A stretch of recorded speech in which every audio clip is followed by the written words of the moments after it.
시청자 여러분 안녕하십니까? 대한민국 최초 의료건강 전문방송 메디컬TV에서 보건의료 분야의 새로운 소식과 알찬 정보를 전달하는 정보플라자 세븐입니다. 먼저 오늘의 이슈 만나보시죠. 혈압을 올리는 근력운동, 고혈압 환자에게 적합한 운동법을 알아봅니다. 7월부터 건강보험 적용 대상이 확대됩니다. 지난해 A형 간염과 일본내염은 감소하고 성홍열 등은 크게 증가한 것으로 나타났습니다. 모든 흡연 카페가 금연시설로 지정됩니다.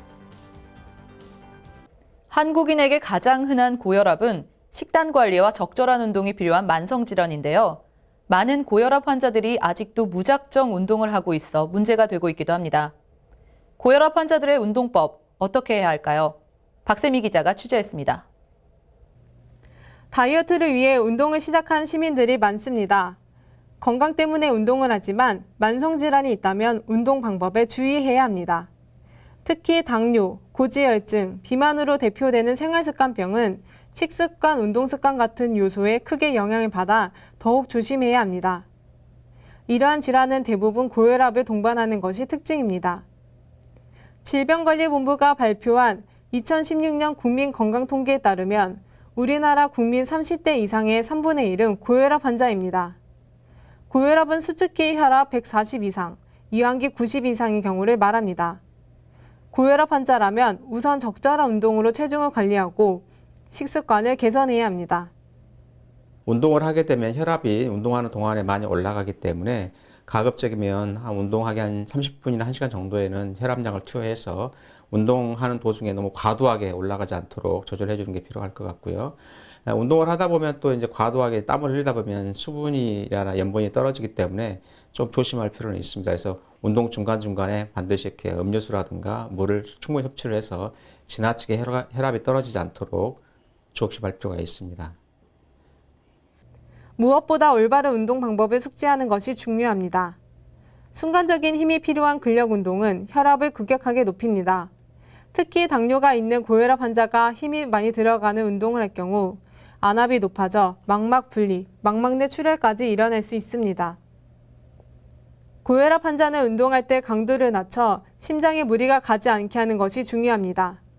전문의들은 운동할 때에는 혈압약을 미리 복용하고 스트레칭을 한 후에 시작하는 것이 좋다고 조언합니다.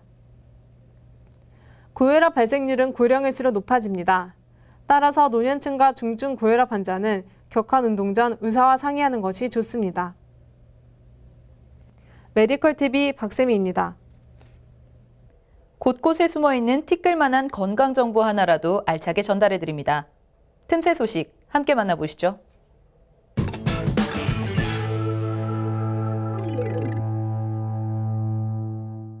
(7월부터) 2, 3인 병실과 MRI, 초음파 등으로 건강보험 적용 대상이 확대됩니다.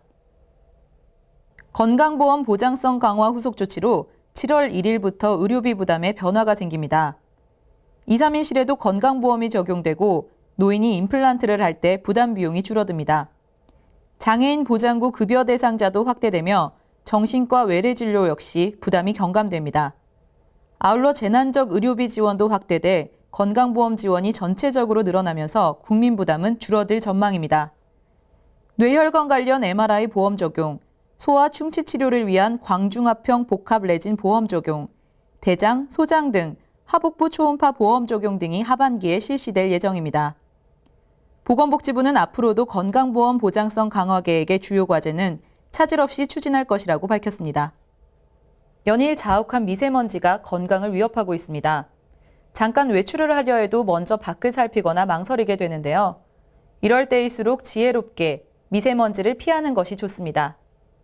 오늘 궁금한 메디컬 상식에서는 미세먼지의 피해를 어떻게 줄일 수 있을지 자세히 알아보겠습니다.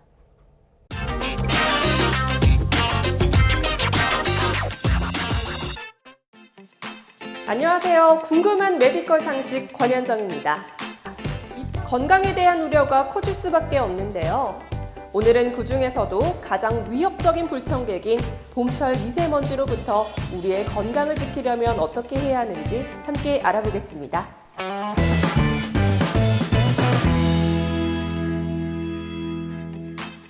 미세먼지란 자동차나 공장, 가정 등에서 석탄이나 석유가 연소되면서 배출된 인위적인 오염물질을 말합니다.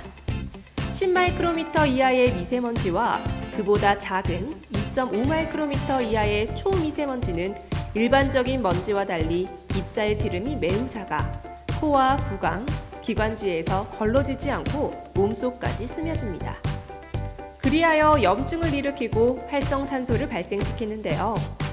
오랫동안 노출되면 기관지염, 천식, 결막염과 비염, 또 아토피 피부염 등 다양한 질환이 생길 수 있으며 노약자와 임산부, 심장 순환기계 질환자는 각별히 더 주의해야 합니다.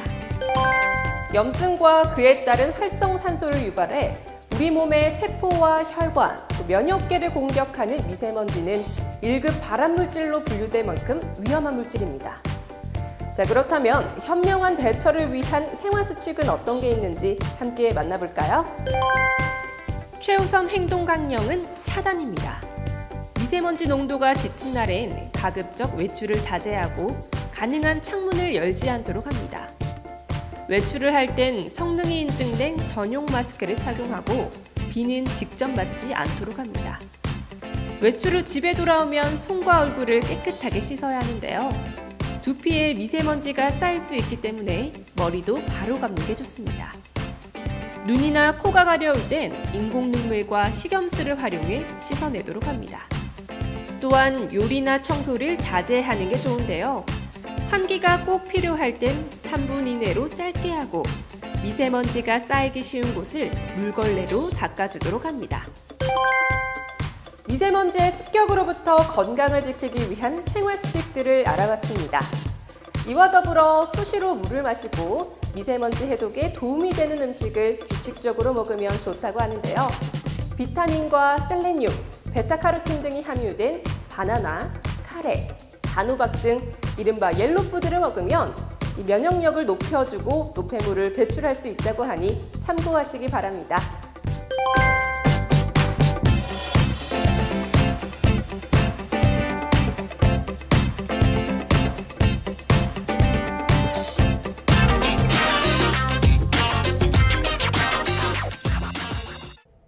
한때 육류 섭취는 가난에 대한 보상 수단이었습니다. 어쩌다 고깃집에 가면 시쳇말로 배가 터지도록 고기를 먹어치웠습니다.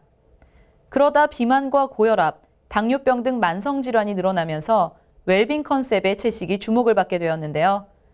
어떤 음식도 좋은 점과 부족한 점을 같이 갖고 있으니 무엇이든 골고루 기분 좋게 먹는 게 최선의 섭생이 아닐까 합니다.